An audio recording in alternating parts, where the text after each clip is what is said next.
Grab your chimichangas and give them a firm yet gentle squeeze. Let's talk about a movie.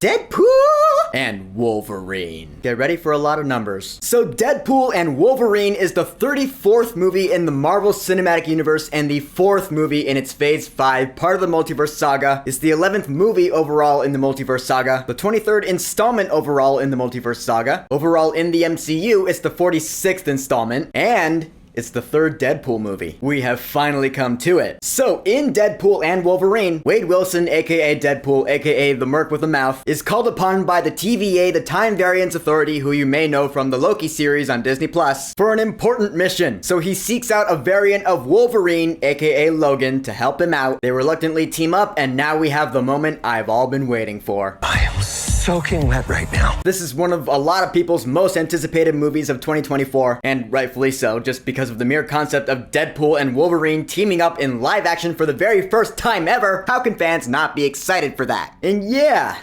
I'm a fan. So yeah, I enjoyed the fuck out of this movie. This movie is awesome because it is everything you expect it to be, and then some. I mean, Ryan Reynolds is still 10 out of 10 perfect casting for Deadpool. He's still just as great now as he's ever been, just as foul-mouthed, just as awesome in combat. I just love watching Deadpool be Deadpool, you know? Making references, spitting out jokes, having fun, kicking ass. This is the role that Ryan Reynolds is gonna be known for in the history books, you know? And then we have Hugh Jackman coming back once again to play Wolvie. It's just amazing, isn't it? The fact that they got him to come back one more time for this. Because I'm sure after Logan 7 years ago, he was like, finally, I'm done with this character. Nope, now he's back one more time and he gives it his all in this movie for sure. This variant of Wolverine is awesome. He's got his great action moments. He's got some really good emotional moments as well. Since you learn, and this is in the trailer, so I'm not spoiling it, this is a spoiler-free review, but this Wolverine let down his entire world. So he's broken, he's damaged, he's bitter, par for the course for Wolverine. Leave me alone, bub. Go fuck yourself. And yes, seeing him in that comic-accurate outfit did make me smile. It was badass to see, and it only took 20 fucking years. I mean, not that his outfits in previous movies haven't been cool. They're cool in their own ways, sure, but come on. We all love this too. And seeing these two team up, Deadpool and Wolverine, is everything you want. I'll get to that in a second, because a couple other characters do stand out in this movie, and I want to give them their due credit. Matthew McFadyen is good as Paradox. He works for the TVA. He's the one who kind of gives Deadpool his mission, in a manner of speaking. He has a couple of moments that stand out as good moments. And Emma Corrin as Cassandra Nova, I'd say is one of the primary villains of this movie. And I'd say Cassandra Nova's a pretty cool character. Most interesting, I would say, when she's using her powers, because her powers are really cool. You see in the trailer, her powers are kind of like Professor X's, Charles Xavier's. She's telepathic and she can control things with her mind, and she does that in some pretty awesome ways in this movie. I'll just leave it at that, because I can't wait any longer. Let's just talk about the action in this movie, because the action in this movie, Deadpool and Wolverine,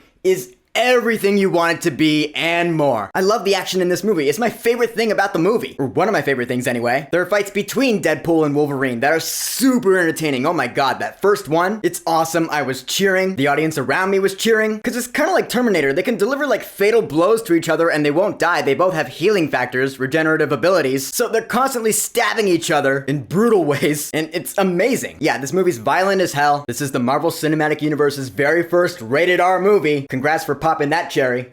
And I even heard somewhere that in honor of that, this movie has over 100 F-bombs. Now, it's not like I was keeping a tally chart or anything, but I wouldn't be surprised if that were true, because there are a lot in this movie. And what can I say? I love F-bombs, so it was great. This movie is really funny. I laughed out loud a lot, because again, the comedy is what you expect. Pop culture references, especially to previous superhero movies. As a fan, I was like, yeah, alright, I get that. That was clever. There's references in the soundtrack to certain things, but it doesn't overplay it. But with all the action and comedy that comes with a package like this, it needs that other thing, that heart, that substance to make it memorable, you know? This movie does have that, more so with Wolverine than anyone else. I mean, yeah, Deadpool does have some heartfelt moments. He's trying to save his universe because he has family, people he loves back at home. So there is that, and the way that works with Wolverine's trauma, it makes it interesting and it hits you. At least it hit me. I was like, yeah, alright, I feel for you guys. You gotta save the day. Save the multiverse. I was into this movie 100% of the time. I was never bored. I was on board. Ooh, that was good. I like that. Wordplay, my bread and butter. This movie, Deadpool and Wolverine, like Spider-Man No Way Home before it, is a crowd pleaser. It was made for the fans. The fans are gonna geek out and cheer in their seats like I did, because it's got the action that they want, the violence that they want, the references and comedy that they want, and it's got the surprises that they want. Well, depending on what you want, I guess. There's a lot of awesome stuff to see in this movie. I do wish it could have been longer. It's a little over 2 hours long, I think, but I'll say the music was great too. The score, done by Rob Simonson, it gives gives Deadpool a theme, finally, and it is a pretty good theme. I was listening to the score on the way to the movie, so I could get familiar with that theme, so when I heard it in the movie, I recognized it, I picked up on it, and it worked really well. And there's a soundtrack too, quite a few needle drops. One in the beginning made me laugh out loud, I was dying. All in all, a great ensemble of music here in Deadpool and Wolverine. So in the end, Deadpool and Wolverine, I loved it. It gave me everything I wanted as a Marvel fan, as a Deadpool fan. It was a blast to see with a nice big opening weekend crowd, especially in IMAX 3D. In fact, there's actually some pretty cool stuff for the 3D. And I gotta say, this is probably my favorite Deadpool movie of the three of them. And it is happening. Finally, I'm so excited to get to say this. Finally, for a Deadpool movie. For Deadpool and Wolverine, I am happy to say, go see this movie right now. Ah, that felt good. This is the first Deadpool movie I have given that rating to, and it felt amazing. Cause it was worth it, baby. And yes, I will have a spoiler talk for this movie up. It might not be till after this weekend. We'll see what happens. But for now, Deadpool and Wolverine. Have you seen it yet? What are your thoughts on it? Whatever you think, go ahead and leave a comment.